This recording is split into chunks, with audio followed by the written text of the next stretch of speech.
श्री गणेशाय नमः। श्री सीतारामचंद्र अभ्याम नमः। श्री महर्षि वाल्मीकि परिणीत श्रीमद् वाल्मीकि रामायण बालकांड 31वां सर्ग। श्री राम लक्ष्मण तथा ऋषियों सहित विश्वामित्र का मिथिला को प्रस्थान तथा मार्ग में संध्या के समय सोनभद्र तट पर विश्राम। तदंतर विश्वामित्र के यज्ञ की रक्षा करके कृत्य हुए श्री राम और लक्ष्मण ने उस यज्ञशाला में ही वह रात बिताई। उस समय वे दोनों वीर बड़े प्रसन्न थे, उनका हृदय हर्षो उल्लास से परिपूर्ण था। रात बीतने पर जब प्रातः काल आया तब वे दोनों भाई पूर्व काल के नित्य नियम से निवृत्त हो विश्वामित्र मुनि तथा अन्य ऋषियों के पास साथ साथ गए। वहां जाकर उन्होंने प्रज्वलित अग्नि के समान तेजस्वी मुनि श्रेष्ठ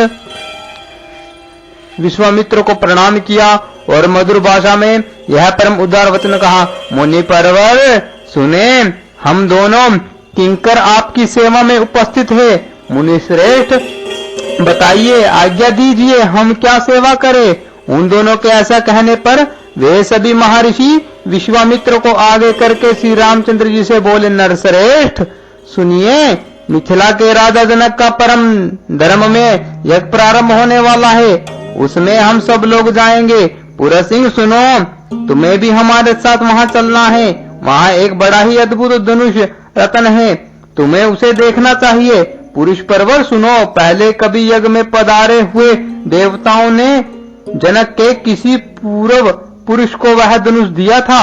वह कितना प्रबल और भारी है, इसका कोई माप तो नहीं है। वह बहुत ही प्रकाशमान एवं भयंकर है। मनुष्य की तो बात ही क्या है, देवता, गंधर्व, असुर और राक्षस भी किसी तरह उसकी प्रत्यंचा नहीं चढ़ा पाते हैं। उस धनुष की शक्ति का पता लगाने के लिए कितने ही महाबली राजा और राजकुमार आए, किंतु कोई भी उसे चढ़ा ना सके। ककुत्कुल नंदन पुरसिंह राम सुनो, वहां चलने से तुम महामना मिथिला नरेश के उस धनुष को तथा उसके परम अद्भुत यज्ञ को भी देख सकोगे।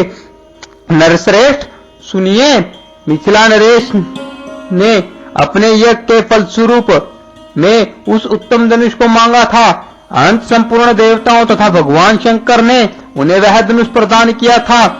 उस धनुष का मध्य भाग जिसे मुट्ठी से पकड़ा जाता है वह बहुत ही सुंदर है।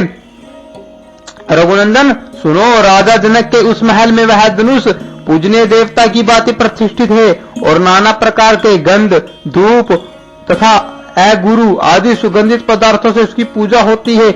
ऐसा कहकर मुनि परवर विश्वामित्र जी ने वन देवताओं से आज्ञा ली और ऋषि मंडली तथा राम लक्ष्मण के साथ वहां से प्रस्थान किया। चलते समय उन्होंने वन देवताओं से कहा, मैं अपना यज्ञ कार्य सिद्ध करके इस सिद्ध आश्रम से जा रहा हूँ। गंगा के उत्तर तट पर होता हुआ हिमालय पर्वत की उपत्यकाएं में जाऊंगा। आप लोगों का कल्याण हो। ऐसा कहकर तपस्या के धनी मुनिश्रेष्ठ कौशिक ने उत्तर दिशा की ओर प्रस्थान आरंभ किया। उस समय प्रस्थान के समय यात्रा करते हुए मुनिवर विश्वामित्र के पीछे उनके साथ जाने वाले ब्रह्मवादी महर्षियों की 100 गाड़ियां चली थी। सिद्ध आश्रम में निवास करने वाले मरग और पक्षी भी तपोधन विश्वामित्र के पीछे पीछे जाने लगे। कुछ दूर जाने पर ऋषि मंडली सहित विश्वामित्र ने उन पशु पक्षियों को लौटा दिया। फिर दूर तक का मार्ग तय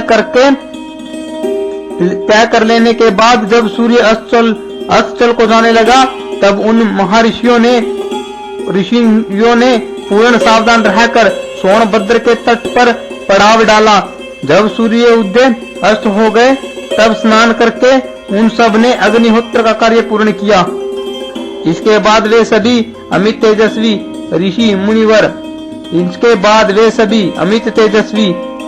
मुनिवर विश्वामित्र को आगे करके बैठे। फिर लक्ष्मण सहित श्री राम भी उन ऋषियों का आदर करते हुए बुद्धिमान विश्वामित्र जी के सामने बैठ गए।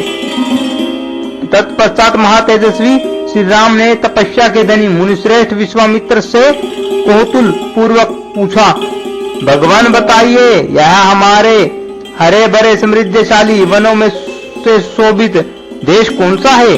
मैं इसका परिचय सुनना चाहता हूँ। आपका कल्याण हो, आप मुझे ठीक ठीक इसका रहस्य बताइए।